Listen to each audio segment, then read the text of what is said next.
मुझे ऐसा क्यों लग रहा है कि कहीं हो मेरे पास।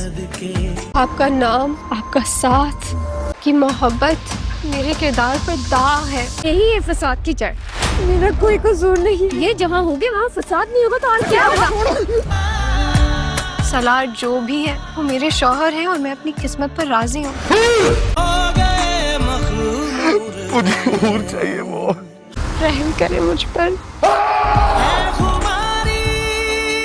बाप से टक्कर लेने चले थे, वो भी उस अजनबी लड़की की। नाज़रीन, आप देखेंगे कि जब नूर की बहन महविश की शादी टूट जाती है और जब ये चीज़ सारी उसके बाप को पता चलती है तो वो ये चीज़ बर्दाश्त नहीं कर पाता और उसे दिल का अटैक आ जाता है और इसी अटैक के साथ वो मर जाता है। इस तरह आप देखेंगे कि अब नूर इस घर में अकेली रह जाती है। जब उसकी पुप्पो देखती है कि उसका भाई अब ज़िंदा नहीं रहा तो वो सोचती है कि अब मुझे नूर को यहाँ अकेला नहीं छोड़ना चाहिए, क्यों ना कि वो जान चुकी है कि उसकी माँ उसके साथ बिल्कुल भी अच्छा सलूक नहीं करती। इसी मामले में वो अपने बेटे से बात करती है और कहती है कि मैं चाहती हूँ कि तुम नूर के साथ शादी कर लो, लेकिन वो पहले तो नहीं मानता, फिर आखिर वो नूर से शादी के लिए मान जाता है। इस तरह आप देखेंगे कि दोनों की शादी हो जाती है और इस तरह आप ये भी देखेंगे कि सलार कैसा इंसान है। वो कभी भी नूर को खुश नहीं रखेगा क्योंकि सलार की आदत ही ऐसी है। दूसरी तरफ आप ये भी देखेंगे कि अब नूर की मुलाकात